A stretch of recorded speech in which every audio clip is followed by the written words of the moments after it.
Hello and welcome back to the Joe and Toby Talk podcast. We are back for our second week in a row, which I don't think we can say that we've done that for a long time, but we really enjoyed last week's Joe and Toby Talk podcast, and we thought we'd give it another whirl this week and keep that going with the routine, and hopefully we will be here for many, many more weeks to come.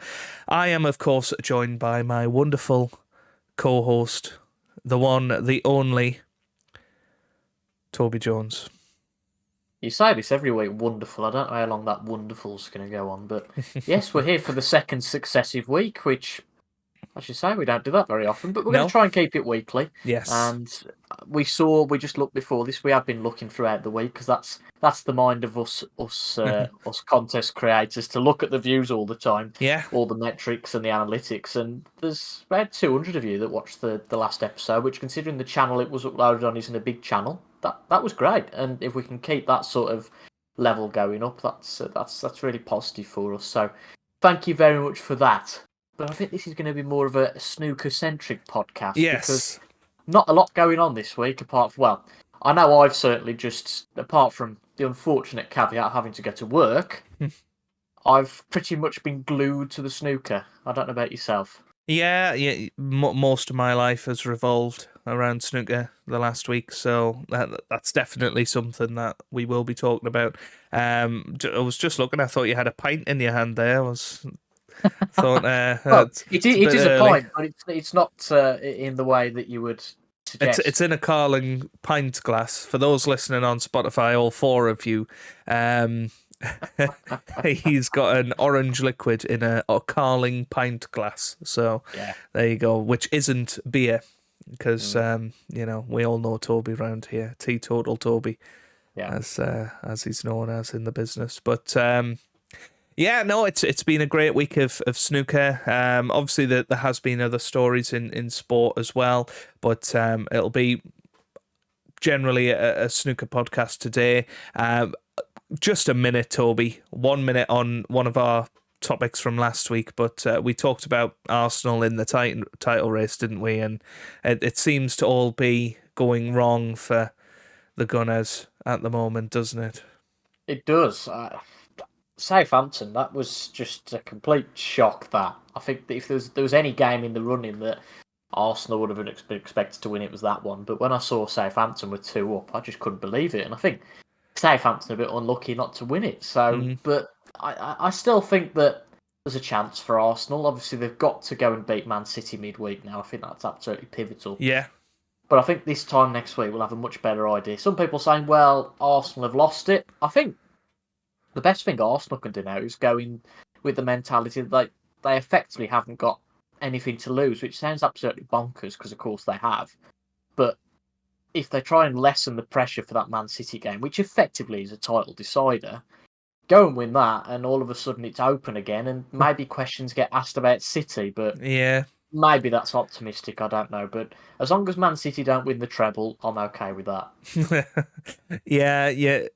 I think you're absolutely right. I've not been keeping up with the football as much over the last week or so just because of the snooker, but I was shocked when you sent me a message saying Arsenal have started well, and I thought, let's have a little look and see what happened. But I suppose they showed their character of getting back to 3-3, which a point is better than nothing. And if they do beat City, then it is back into their hands at the end of the day. So we'll see. We'll see how it goes, but not looking good for them. Now, in the last episode last week, we talked a little bit about what was happening early this week, and Toby, if you don't know, was going to the Crucible. He was making the pilgrimage for the very first time into the Sheffield city centre and in that famous building. And would you like to just talk us through that day for the listeners at home, because I'm sure we're all excited to hear of your experiences, your first time experience at the Crucible. It's a bit like show and tell at school, isn't it? Or what we did at the holidays the first week back. But as you will know, and I won't divulge all the detail, it started quite well. That's all I'll say to start things off. It's just one of those things. Whenever you go to any of these events, whether it's a concert, whether it's a sporting event, or whatever. I remember the first time I went to a Grand Prix in 2013, and we'll come round to the snooker, I promise. And it was the Belgian Grand Prix I went to, and you got to the point where you saw Eau Rouge, which for anyone who's not a Formula One fan is quite a famous Formula One corner. And just seeing that, I don't quite know how to describe the feeling, but it's a really fantastic one at that. And I think that's one of the big things about going to these events, seeing something in person. And that's exactly how I felt when I saw the Crucible Theatre out the corner of my eye on Monday. Mm. It was just absolutely excellent. I got up there fairly early, so I had a walk around. And I kind of knew where the Crucible was from where my footing was from where I parked. I didn't walk directly at it, and like at the corner of my eye, I could just see it, and I thought, "This is it. It's really exciting," and it was really good. Unfortunately, I think we said on the Sunday that it maybe wasn't the best set of matches to go and watch, but that's just the way the cookie crumbles. You can't decide when you book the tickets because we both booked them pretty quickly after last year's championship because the tickets just sell so quickly. So obviously no problem with the price point, which we'll come on to in a bit. And on my side of the arena, there was the match between Ding Junhui, or Junwei, as some people call him, and Hossein Fafai. And Hossein played really well. 2 tons to start off, then I think an 80 break, so he started really well.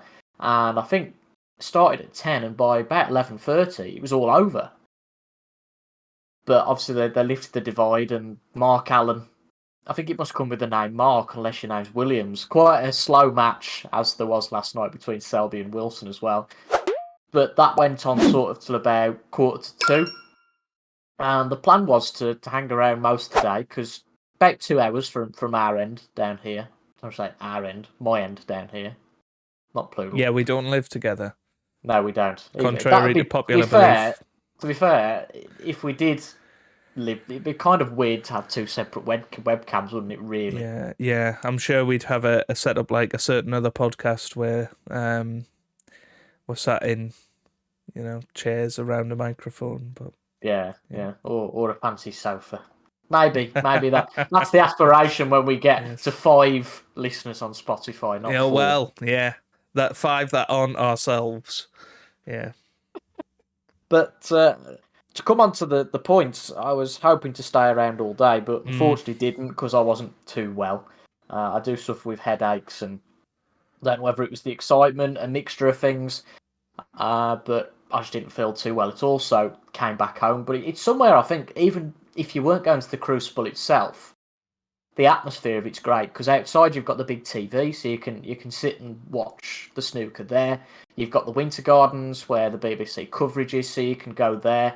And really, without even having a ticket for the event, it reminds me a little bit of Silverstone, where you've got the camping, the big campsite, where they have a lot of entertainment on during the day and the evening, and they show the Grand Prix there. So you get some of the atmosphere, and it feels very similar with the Crucible, but it's always odd with these cities when it's not a big sporting event that spans across a large radius, if you like. It's quite odd to just walk through the city and everybody's going around their day, and then like 2 minutes later you're at the Crucible. It's quite odd. I always think that's quite odd when that sort of thing happens. It's quite enclosed, all the drama, but for what it was worth, the snooker itself, I really enjoyed the day. I think I'd go back again. As I say, maybe not for the Crucible, because it's something I can say it's off my wish list now. It's something I've been and done. I have to say, it didn't feel anywhere near as cramped as I imagined it would be. I don't know why I felt like that, but it was very pleasant, I found. And the problem with some of these arenas, I know Wolverhampton in particular, was always quite hot and stuffy in there, but the temperature was just about right in the Crucible, which is a big thing. But no, really enjoyable, really good day, apart from the second half of it, which I won't go into too much. But yeah, it was just really enjoyable. Obviously, again, not the best games to go and watch, but it's just the way it is. You can't do too much about that, picking the games that you go and see. But it was really nice just to get immersed in the event. and then come back later and think, oh, what a pity I didn't stay much longer, because there was quite literally some on-table action on Monday evening, which was a bit of a shock watching it on the TV. We won't dwell on it too much because we're not a pop. Well, see, you said that we talk about all of our interests. We could get into politics. But yeah, I think we might be best steering a little bit clear of that. But still, interesting, and it got snooker in the news. That's all I'm going to say about it. But in general, great day for me. Obviously, you were there yesterday, so much more recent. And I think that me saying that one of the tables was over in an hour and a half is a little bit of an understatement compared to what you saw on your table. But at least you were sat in the middle, I suppose. Yeah. I mean, as you say, we bought tickets. Well, they go on sale on the first day of the final. So this year it's the 30th of April. We bought tickets then. Obviously, you've got no idea who you're going to see, and I've got the disadvantage that I'm a teacher, so I can't go during the week as well. So I'm stuck with weekend or nothing really.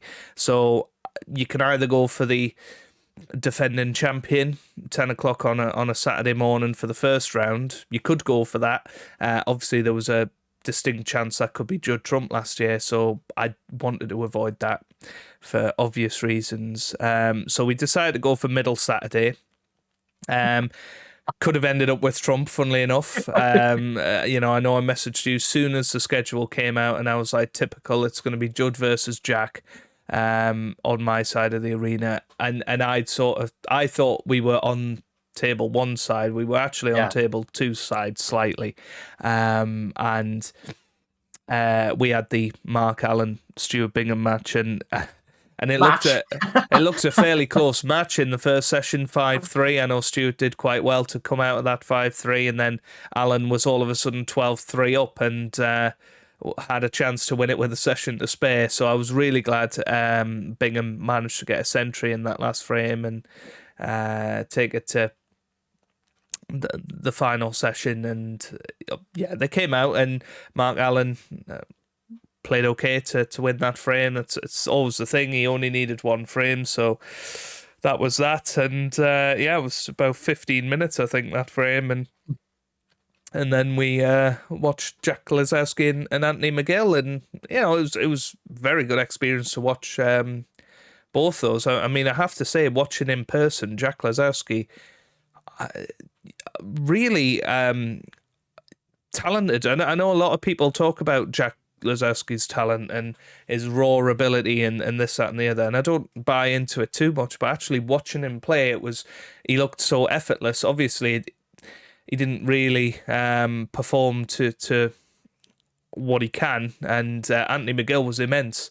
He did not give him an inch, and every time he was in, he seemed to make a big break. So that match is 7-1 as we're recording this. It might well be over this afternoon. But actually, in the Crucible, it was a great experience. I'm sure you were there as well when Rob Walker sort of warms up the crowd, and Rob's just brilliant. Rob's fantastic, and got to see Dennis and Ken in the commentary box as well. I know you've done that a few times now, and looked at the commentary team through the little window. But it is amazing. The difference when I went, it was Phil Yates. Well, yeah, but it is very different being there in person, and I think snooker's possibly one of the few sports where you get as equally a good deal as you do on the telly. Yeah, I think just by design, really, isn't it? Basically, I mean, with F1 in particular, I think for me, I wouldn't. I would prefer to watch it on the TV. I think just because I get to see everything that's going on, and I don't know it. You know better than me, obviously, having been to multiple Grand Prix. I don't know how much of the action you get to see live. It's all about where you sit, really, isn't it? It all depends on your vantage point, and obviously the best vantage points are the most expensive. But even when I went to Silverstone and sat at Beckett's, to say you see a massive amount. You probably don't. You probably spend at least 3/4 of your time sat watching the TV as you would at home. Yeah. I think a lot of it's just the atmosphere, but what price you put on that I don't really know. But like you say, snooker, you get the best of both worlds, definitely. Yeah. So yeah, the snooker, can't complain at all. We actually also did the buying our drinks or pre-ordering our drinks. I got a text on the morning saying Cup of tea's ready. you can you can pre-order your mid-session interval drinks, which I was a bit worried about because I was like, well, Stu Bingham's not even going to reach the mid-session interval, so maybe they just won't make our drinks. But they had a table outside, and all of them were on there, which I don't know if that's the safest system, but it just says a lot about the integrity of snooker, that was able to be a thing. So that was all smooth. Obviously, looked at the merchandise stall, and I don't know if I sent you the picture of this, Toby, but they are still selling World Snooker 2011 in at the merchandise I store. saw that in Wolverhampton, as well. Yeah, and I'm sure I saw it in Sheffield, but that was quite funny. Yeah. 30 quid as well on the Xbox 360. Yeah, So well. yeah, I bought a couple of bits of merch. I got a Q towel, which was reasonably cheap. To be honest, I can't complain about the price of any of the merchandise inside the snooker. I think that is something that usually when you go to a concert or whatever, you'll pay 60 quid for a hoodie. At the snooker, it was, between £3 and £10 for your small items like a fridge magnet or key ring, towel, ball marker, chalk holder, anything you want really of that sort of size you could get for less than a tenner, which I thought was great.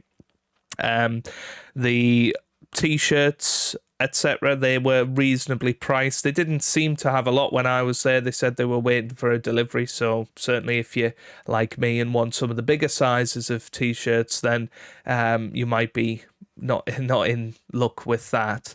And there was actually a very nice framed picture. I don't know if you've seen it, Toby, with all of the world champions that have signed it up to 2005. That was really nice. That was about 70 quid, that. So, if you've got money to spend and you've got budget for that, then there's plenty for you to enjoy. There was also a selection of John Paris cues as well, where you're looking more like 400 or 500 quid for that. But they are, professional standard cues. And I've seen a few people actually buying those, which was hilarious, really, that you went to the Crucible and came out with a queue. But yeah, I think the whole experience at the Crucible was brilliant. I don't know if did you get patted down before you went in on the Monday? I didn't. No. So, I just got asked what was it. I just got asked what was in my pockets. Yeah. Everybody got patted down and bag searched following whatever happened on Monday, and so that was an interesting experience to say the least. Where we were sat in the Crucible, we were fourth row, so they were classed as premium seats, so it was about 90 quid, I think, for the ticket for that. I don't know how much you paid for yours, but obviously yours was first round as well, so 42, mine. 42, yeah. It's about 40 quid for the first round. I think it goes up to 60 for the second round for your standard seat, and then ridiculous sums for semi-final and final. But the premium tickets bit further towards the front.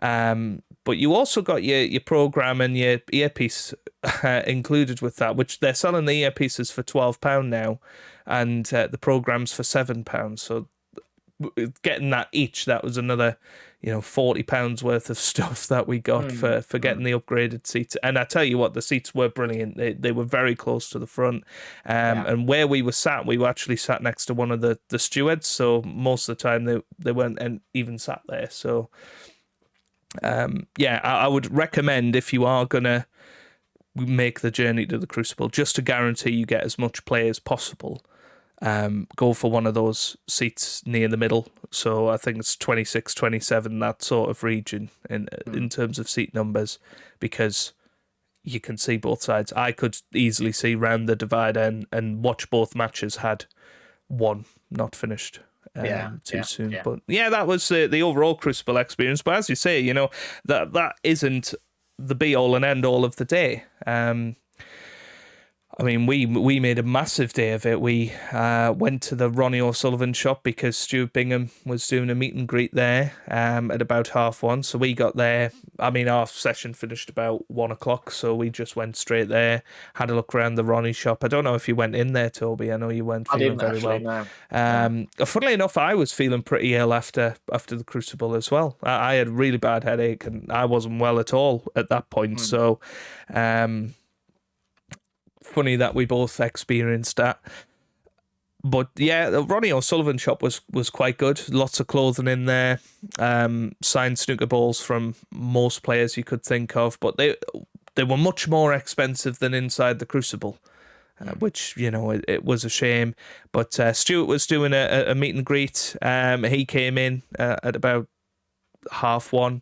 And actually, I was stood near the door, and he, you know, gave the old nod as he came in and asked if I was all right. And then, while I was waiting in the queue to pay, because it was if you paid 20 quid or more in the shop, you got a free signed Stuart Bingham ball when you met him. So that's what we did. Just bought a T-shirt and then joined the queue. And met Stuart Bingham, and honestly, he was great. I mean, it was all very quick. The experience, didn't get to have a chat to him, but he insisted that we had 2 signed snooker balls from him, and he signed our program as well, or one of our programs. So yeah, it was really good. We got a picture taken with him, and no, it was a really good experience actually. And then we came out of the Ronnie shop, so that's on Chapel Walk in Sheffield, which is not far from the stage door of the Crucible. It's literally a 30-second walk. So when you go down there, we were at the back door of the Crucible where the players go in, and there was a massive crowd, and obviously Ronnie was playing in the afternoon. So we thought, oh well, let's hang around for a bit, see if Ronnie turns up. And we see Mark Selby come out with Vicky. Nobody asked him for a photo. I thought that was very interesting. We've seen Joe Perry coming out there. We've seen Jan Verhaas and Rob Spencer having a cigarette. But Jan Verhaas, great sport actually. There was a little kid and he shouted over to Jan, and Jan came over and gave him a high five, and he took a photo with loads of people, Jan Verhaas, and I thought that was really nice, and he did that. And then Stephen Hendry was coming down the street, and I thought, Hendry. I've got to get a picture with Stephen Hendry. And he, you know, lots of us were waiting patiently, just as he was coming down. He had a photo with most people. You know, he was a good sport. And then when it came to me, there was some other woman. She was about 4 foot tall, had a digital camera, but couldn't take a selfie herself, so she was just shoving it in the face of everybody, trying to get somebody to take a picture of her with Hendry, and he was just like, oh no, whatever, and you know, so he didn't look particularly thrilled on my photo, unfortunately. But hey, I'm at the 7-time world champion, you know, and that's great, good enough for me. And Ronnie did eventually come. He came in a big black Mercedes, was dropped off, ushered straight in, gave a little wave to the crowd, but and lots of people were like, oh, is that all? Is that all? Why is he not taking his photo with us? And this was literally 15 minutes before he was due to go on. So a lot of people sounded like John Virgo there, I have to say. Yeah, absolutely. And then we thought, right, let's go and get some lunch, because I was feeling pretty rough by this point. Neil Robertson walks down, just walking in the street. Hossein walked down in the middle of the street, you know, and nobody going up to them. But I mean, a few people shouted at Neil Robertson, and he gave a little wave. But and I just went, oh my God, it's Neil Robertson! Like, he just walked past me. You see this bright blonde hair. And it was great. Like, that sort of 15-minute period was bonkers. And the crazy thing was that all these people that were waiting for photos with players could have just went 30 seconds down the road to the meet and greet with Stuart Bingham and got a picture with him. And, you know, you didn't have to spend £20 like that. Because you missed out by a day, didn't you? Well, I missed out on JV, yeah. But you know what? Yes, I'm disappointed it wasn't JV, but actually, the experience with Stuart Bingham was great. I wouldn't have changed that. It would have been great to meet JV as well, and it's Dennis today, so could have had Dennis today, but Stuart was really, really nice, and that sort of really topped off the experience. So by sort of 2:00, we were like, oh my goodness, what a day we've had. Had some lunch and then went to the Winter Gardens most of the afternoon. We spent some time in the outdoor screen area. I had 2 goes on the Q Zone table, one of which was actually on the TV. So yeah, I've got footage of those. They'll be going up on my channel in the next few days. But yeah, lots of friendly people as well. Some people are a little bit too friendly. It sounds awful, but I'm sure you get this, Toby, where there's just somebody that wants to talk to you, and you're just like, I'm all right. Do you know what I mean? I'm all right. I don't want to talk to you. And there was a few occasions like that where that happened. It's not so bad when you walk off, but I had it on a train once, and I was on the train for a couple of hours, and that's horrible. Yeah, but like when you're waiting in a queue, that sort of thing. I mean, 8 out of 10 people that I met and talked to yesterday were great, but some people were just a little bit unpleasant, and when you stood in a queue with them for so long, it just,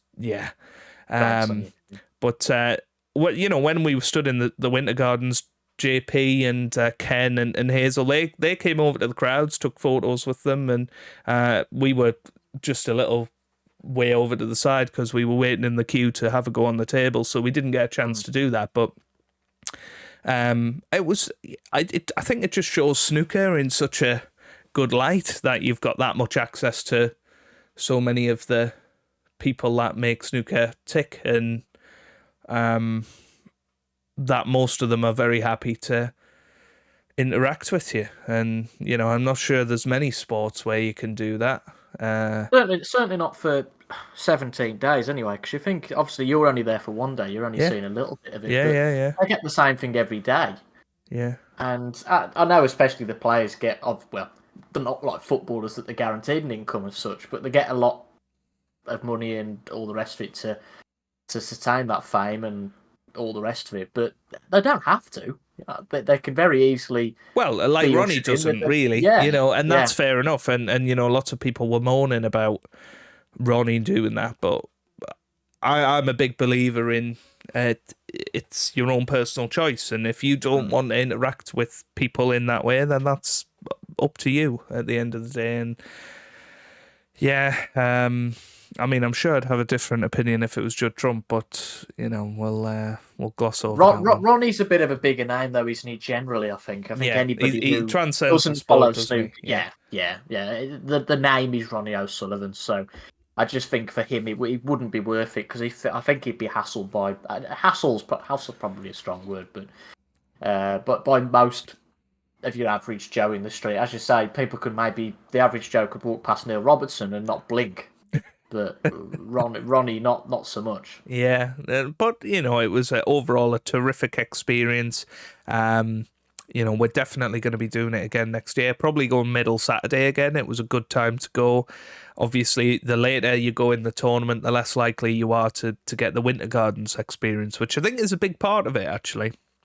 If you go in there as a spectator. But I can't knock it really. And for the price of good concert tickets, I can't really complain too much. I mean, if you go and see some of the absolute biggest artists in the industry, you're looking at 150, 200 quid a ticket. So yeah, for anybody half decent these days, looking at 3 figures, aren't you? Which ultimately you're not getting a big experience from that. Really, you're getting a couple of hours. It's like a football game, basically. Really, you're getting a couple of hours at most. Whereas not necessarily with the Crucible, with it only being one session, but a lot of these other events, looking beforehand, a lot of these other events you can get in all day for £40-50, which isn't that bad, I don't think, really. No, I don't think so. And I think the thing with the Crucible, you're almost guaranteed great action. and Good drama. point. Whereas if you bought tickets for the Tour Championship this year, you might have been quite disappointed with the lineup. And I know they were charging, nearly Crucible prices for the Tour Championship this year, which is what contributed to a lot of the crowds being quite empty early on in the tournament. But I think both of us will be going to watch snooker a little bit more next season. Obviously, I find it very difficult as a teacher because most of the sessions, unless it's a semi-final or final, will be in the week. Yeah. The only exception to that really is the UK Championship, where you can have a middle Saturday idea of that. But obviously, it's the Tour Championship has actually come to Manchester. I currently live in just outside of Manchester, so that's a more accessible route for me. I know quite a few of the tournaments, Toby, do come to your neck of the woods, and particularly the qualifiers are in your local leisure centre, aren't they?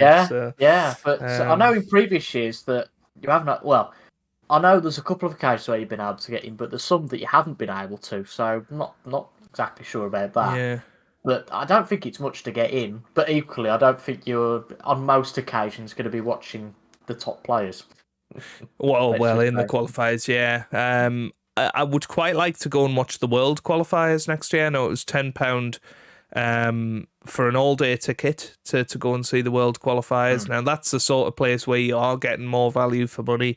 Yeah. A lot of the smaller tournaments are best of sevens, and I'm not sure I would want to go and see many of those, really. I prefer matches that have a little bit more length to them, at least a mid-session interval to perhaps turn it around. So that limits my, options of going to see things. And I'm not prepared to drive 2-3 hours to places to go and watch it. Obviously, with Sheffield, I managed to hop on a train for 40 minutes yesterday, and we were, a 5-minute walk from the Crucible. So it's accessibility really of snooker, and I'm really glad that they're starting to go to some other places, because for too long I think it's been a very southern sport. And yeah. I know you technically live in the north, Toby. I don't know if you would count yourself as a northerner or a Midlandser or a southerner. I don't know. Somewhere in the middle. I'm not somewhere in the middle, but if you draw the line of a lot of events take place around you, there's not, there hasn't, other than Sheffield, been many in the actual north of the country. There was the shootout in Blackpool for a bit.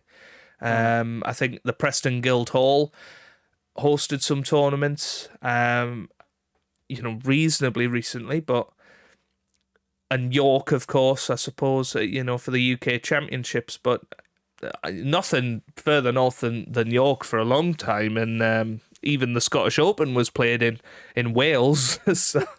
So it is about that accessibility for people, because snooker at its heart is a working class sport, and I think the very fact that there's £300 tickets at the Crucible to sit on the front row seems a little bit ridiculous for what we have. I think maybe they should do something where it's all a money game, but perhaps if you buy premium tickets, you get put into a draw for an upgrade. I think that would be quite a nice thing to do from the sports standpoint, to give back to the people that are actually paying the bills of these players, essentially, because without the fans, you have very little. And I think we found that out very quickly in Hull for the Tour Championship. The first round matches were abysmally attended. I could count maybe 20, 30 people in the crowd, but it really wasn't many, and the atmosphere was dead. And this is in terms of length of matches and the players that are there, probably the second biggest tournament of the year in terms of invitationals. You look at the Masters probably being the pinnacle of an invitational event, but the Tour Championship is very close to that, in my opinion. And if you're not getting that right, then that's a difficult one. But yeah, I think it needs to be more accessible, more of these all-day tickets, and I don't know if that's ever something that will come to the Crucible. I don't think it should, potentially. You know, they can currently sell it session by session and sell it out, but we have seen a lot of empty seats, I have to say, at this year's championships, particularly those front row seats that are £335 a ticket because they come with champagne and a 3-course meal, and that's not really the vibe of snooker, is it? You know, No, McDonald's and a beer suits me. or McDonald's and some orange liquid in a some pint orange glass. liquid, yeah. But no, I'm sure we'll both try and get out on the road next season. I definitely plan on attending the Tour Championship. Might even try and go to the final or something like that, depending on ticket prices. But well, we need to do a Joe and Toby talk at the snooker. Obviously, not while the snooker's on. That would be completely unprofessional. But well, unless we're in the commentary box. Yeah, that ain't going to happen, is it? Yeah. Sorry to be blunt. Thanks. Sorry to be blunt. Thanks, but I think really for anybody, like you say, a lot of the other events are best of 7. So I think what we would, I don't know about yourself, but I would probably only consider going to the Triple Crown events, which I've done 2 of those now. I'd like to do the Masters at some point. Yeah. And then the old, I'm going to call them because they were the old Coral events. Which, as you say, you got the Tour Championship up by you. I've done the Players and the Grand Prix, but I mean, barring that, really, I mean, half of the events seem to be played at the is it the Morningside Arena? Yeah, there's that one, and what was the one at the Marshall Milton Arena? Keynes? That's it. Yeah, that was like hosted everything, didn't it? We've in COVID times, but I think you are right that you don't want to go and see, and it's no offence to anybody on the tour whatsoever, but ultimately you want to go and see good quality snooker, and if you are watching players maybe in the second half of the tour, is that something that you want to go and see, particularly travel away to see as well? So that's actually quite a positive about the UK's, because obviously they introduced the Crucible format, didn't they, where they had the qualifiers there. So that helped when I went on the first weekend for the first round, because I suddenly panicked and thought, oh god, I could be watching. I'm not going to name any names because let's not go down that road and offend anybody. But the last 32, especially seeing what's happened this season, could have been anybody. But having that security, and whether it's right from a sporting perspective to have that is another debate. But knowing that you're going to see at least one of the top 16 is quite a positive. Obviously, you get that at the Crucible. You obviously get it at the Masters with only the top 16 being there, and then the Coral events from a 1-year perspective. The Coral events a little bit questionable, given that you've got the likes of the shootout included. So Chris Wakeling got to the Players' Championship just on that merit. But it is nice to know that you are seeing somebody in the top 16, because I think without that, I would certainly not be that bothered. I don't know about yourself. Yeah, it depends who it is, doesn't it? Because there's some exceptions, obviously. Yeah, but I don't think there's that excitement there if it's somebody that you're not that familiar with. I wouldn't. I don't watch I've never seen at all. I don't watch the first rounds. If it is players that I don't enjoy watching, and generally the people that I enjoy watching are those near the top of the rankings. There are some exceptions to that rule, but and also I don't think players give 100% in those tournaments. I think in the Masters, in the UK's, in the Worlds, the Players Series, if you like. I think you will see that. Champion of Champions is probably another good example where the players will give it their all to try and win the tournament, whereas I'm not sure you get that necessarily with other tournaments. I get your point about the Crucible format perhaps not being right for snooker, but there's not actually a sport in the world that is completely open the way snooker is, in a way, because in tennis, for instance, to get to the Grand Slams, the people outside the top 128 have to qualify to get there. The people in to get to the Masters golf, you have to be in the top 50 in the world to get there. So I think it is actually it makes sense to have the old format, which is what we used to have in every single tournament of snooker before the Barry Hearn era, and that the top 16 are automatically qualified for every single event, and then you had your tiered qualifying systems, and it worked in snooker for many years.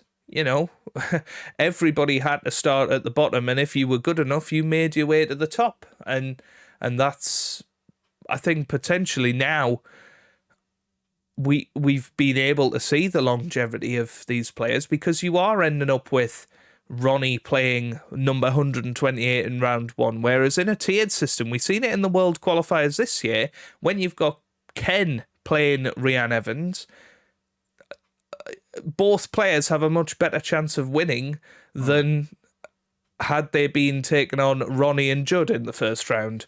So for me, I think actually we need to go back to that system where you are protecting the top 16 players. It's better for the fans because they're getting to see top quality snooker players all of the time.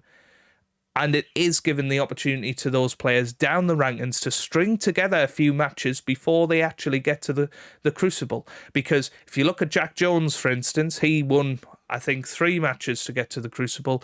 He's then beaten Ali Carter in the first round. He's beaten Neil Robertson in the second round. He's got Mark Allen in the quarterfinals. And who's to say that he can't go on and do something special this week? Same with CGOE, who's beaten Sean Murphy and is 6-2 up against Rob Milkins as we're recording this. I think there's a lot to be said about players playing more players of their ability and building up that confidence to then go on and take on the seeds at the last 32. The last 32 stage, in my opinion. No, so that's a completely fair point. Really is. I think there's a lot of merit to that. I think it does create more volatility in the rankings, the current system, which is, whether that's a good or bad thing, I don't know. I think that maybe with the Crucible format across everything, maybe it provides a little bit too much protection to the top 16, only slightly. But because obviously you've still got to perform, obviously, to get the prize money. But I think if all of a sudden you do fall outside that top 16, you really know about it. Which I'm not sure at the moment you do, because you've got a lot of the prize money comes from again, particularly this season about the Chinese events, the old Coral events as we'll call them, the Jewel Bits series now. Do you remember when we had all these different series and? Yeah. It was a couple of years ago. There were all different series, but then you'd have events that were part of this series and that series, and there was another event that was part of the two. I think that's. They're all part of the same I don't thing. understand that. I think that £150,000 reward that should be put back into the prize money pool. I don't see any reason for this. I don't think any players are particularly trying to win these things. A player just ends up happening to win it. A nice thing. Happening to win it. And, I don't think that motivated Robert Milkins anymore to win the Welsh Open, because he could win an extra 150,000 on top. I do not believe that for 1 minute. So I think with the Coral events, there's just too much waiting on. Obviously, it's a 1-year list, but I think having events like the shootout in there, I don't know if that's the right. Obviously, it's a ranking event, but whether it should go onto the 1-year list, I'm not sure about that. And then there's a lot of waiting to these. Obviously, it's all based on prize money, but a lot of these events, as you say, is the British Open. Am I right in thinking the British Open was best of 7s till the end? Or have I got that wrong? Well, it was best of 3s 1 year, wasn't it? God. It was best of 3s until the quarterfinals. So, I think it was best of 7s all the way to the final, and it was best 11 in the final this year, I believe. But I agree with that as well. Obviously, the World Championship has no bearing on the 1-year list, which is I think, a strange decision, especially when you don't have the world champion at your event. That seems a bit bizarre. Maybe there should be maybe it could be something a bit like the Champion of Champions, but the players that win the biggest events over the last year get to play off in that tournament, and then if, say, Ronnie has won all of them, then you top it up with the top 4 of the 1 year list. I think that would make a very prestigious tournament, actually, if you had the world champion, the Masters champion, the UK champion, and then some of the shootout champion. No, I'm only joking.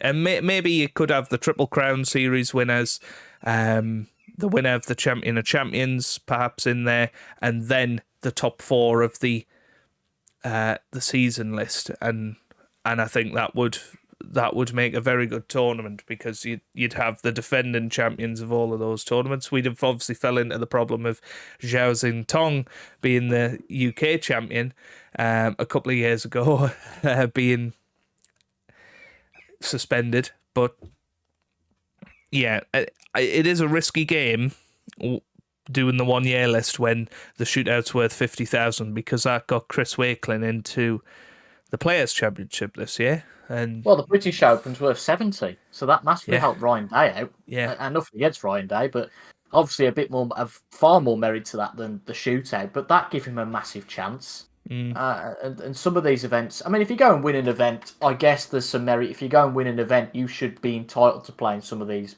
bigger events. I can understand the merit to that. I think the shootout's the main culprit against that. But I do wonder whether maybe there's a format change is needed a little bit. I think that the Coral events, particularly this year, it gets a little bit stale, because by the time you get to the Grand Prix, there's only, I think, is there only the German Masters? Well, obviously, yeah, there's the German Masters, the Welsh, and the shootout, and the shootout. Obviously, if you're not in the Grand Prix, you won't get to the Players, probably. So it feels like, because the Grand Prix, I guess, halfway through the season, roughly, just before. I think it's usually just before Christmas. Yeah. So it's a massive problem if you're not there to the rest of your season, really. It really closes things up. And whether that's something that's right, I don't know, because if you've had a couple of rough months, if you've been off through illness or something like that, that completely ruins your season without having much of a chance, really. Yeah, and it seems a bit daft that they're ranked in tournaments, actually, doesn't it? Because, if you are somebody that wins events, you then are guaranteeing yourself a lot more prize money through World Grand Prix, the Players' Championship, and the Tour Championship. If you're in all 3 of those and you say win 1 match in all of those, that's going to be an extra near 100 grand on your it's a great ranking, rankings point.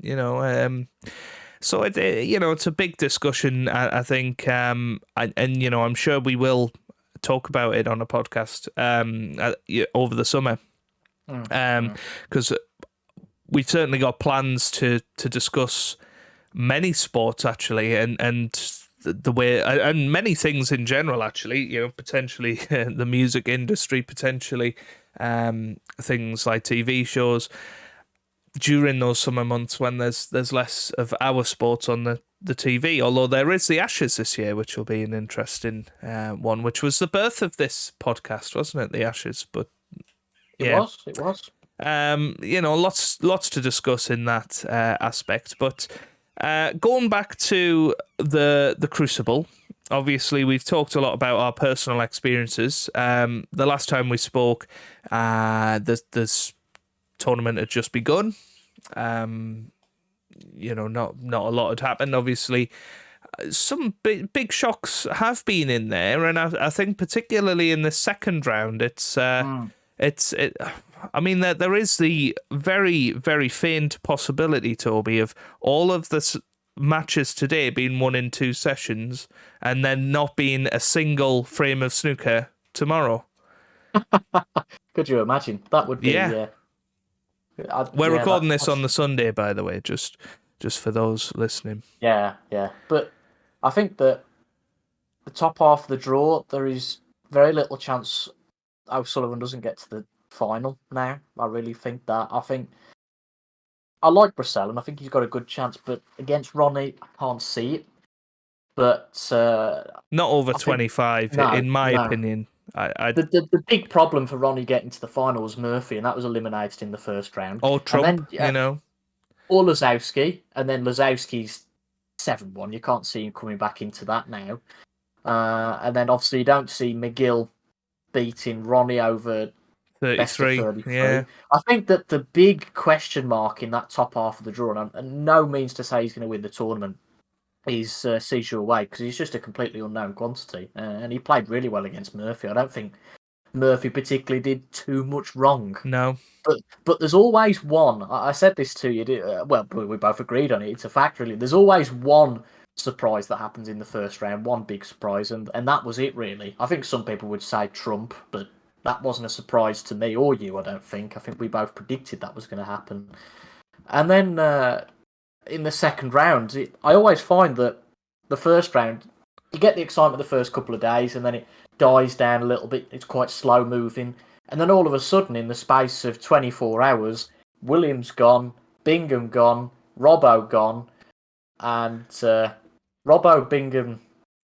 Did I say Williams? Yeah, Bafai is the other one, I think. Yeah. Yeah, But, yeah. all right then. We'll just go with those three. Wilson could be going, All former champions gone in that one day, and as you say, Wilson could be out as well. Lazowski, I think, would be quite a shock to go out. Actually, I think against to McGill. go out comfortably would be a shock. I think. I do expect him to get back into it. I do. McGill played ridiculously well yesterday, and if he keeps playing like that all tournament, he might even win it. That's how good he was playing. It's a big opportunity for the winner of that match, isn't it? Because without any disrespect to Milkins or C, I think that those two ahead of them, McGill and Lazowski, have avoided a real big match in that one against Sean Murphy. Yes, no, absolutely. But I think both of us. I think Ronnie, the way he's coming across, you can almost sense it with Ronnie when he's going to have a good tournament. And certainly everything he's saying, everything that's sort of happening elsewhere in the draw, is kind of coming into Ronnie's path, really, and I'd be very, very surprised if he didn't make the final. I'd be quite surprised if it's anything other than a Ronnie and Selby final, to be honest. Yeah, I mean, Selby, I've not been convinced so far, to be honest with you. He did okay in the first round. He's doing okay in the second round. I think if he comes up against the way Higgins is playing, I don't think he'll get close. So, it's just a good feeling that Selby goes and beats Higgins. Trust me, I'd love John to go and win the whole thing. That would be great. Yeah. But I think Selby might turn up. The only other question mark is Mark Allen, I think, after that. Or maybe even Jack Jones. But, potentially. I mean, I don't see Jack Jones winning the tournament, but at some point Mark Allen is gonna struggle, I think. I don't think his game holds up over the long format quite as well as other players, especially when he's up against really high quality opposition. And I know Bingham usually is, but he's had a horrible season. I don't think he was in any of those tournaments we talked about, the Players Series. I don't think he was in any of the three of them.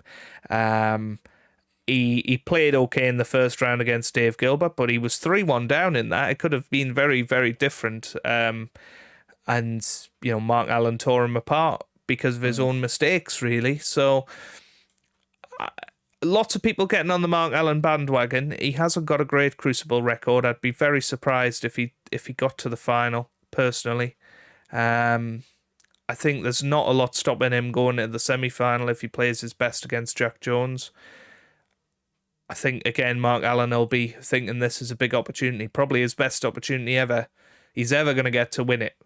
I don't think Mark Allen is the type of player that will be playing like this for the rest of his life. He's in a purple patch at the moment, and with the form that other players have shown, he does have a chance. But again, I can't see him beating Selby or John Higgins over best of 33. I certainly can't see him beating Ronnie over 35, which is what he would have to do, you would think, to win it, unless there's a massive shock on the top side of the draw and McGill gets to the final or C gets to the final. Well, that's it. I think if Ronnie goes out to Brissell, for example, that that blows it all open completely. the top half of the draw would be ridiculous, wouldn't it, at that point? But it's one of those things. I think it'll be a good tournament no matter what. I think it has been a good tournament, and I'm looking forward to seeing how it all pans out. Obviously, we'll probably have our conversation in the middle of the final next week, and we'll know which two players could be on the name of the trophy, and whether Ronnie's still there, potentially winning an 8. I think if he wins an 8, I genuinely think he might go on and win a ridiculous few more, actually. I think there'll be zero pressure on him then. I think he's had zero pressure on him for a little while, but I think now he's got to 7 and the chance to extend to 8. A bit like the Hamilton factor, I suppose. It took a lot to get to that record. And Anthony Hamilton. Yeah, Anthony Hamilton.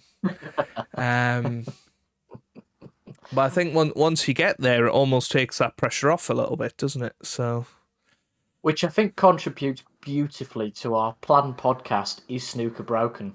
Yeah. That statement there just creates a big ripple, really, that I think maybe the only question mark against that in previous years was some of these Chinese players coming through, the likes of Xin Tong and Yan, and obviously looks like it's gone now.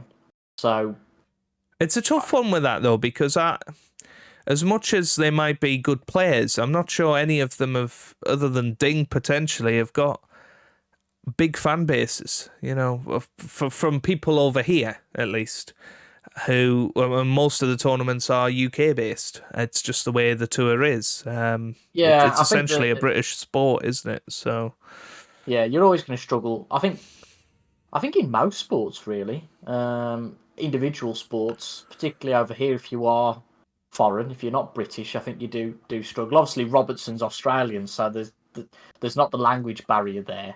But I think it's the same with golf, isn't it? A lot of the golfers are American, so yeah. And it's just one of them things. If you can't communicate with the fans as well as somebody else can, then you will struggle to get as many fans as them. And I think because Ding was the first, Ding got a lot of love. Bit of novelty towards it, isn't it, almost? Yeah, and but we will definitely be discussing that over the summer, once we find out who has won the World Championship, and maybe we get a bit of a clearer idea of what the direction of the sport is. You tend to get that around about the final of the snooker, or the World Championship, sorry.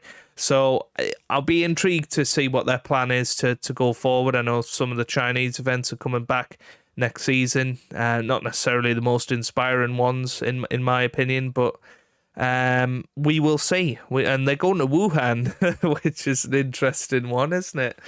I thought that was a joke when I seen it. Well, John Parrott won't be there. We know that. I don't think so.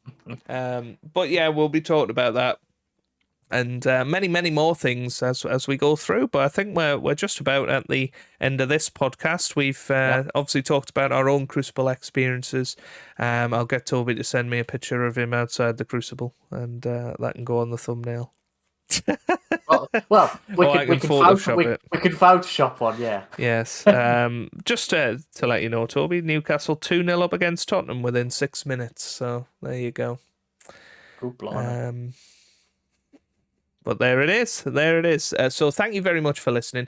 Please do let us know down in the comments section any views that you've got from today's podcast. Obviously, 200 if you watched the first episode, but no comments, and it would be great if we could read out some of your comments on. And we know on that the we podcast. didn't watch it 100 times each. Yeah, either. yeah, only the 50, but yeah, it.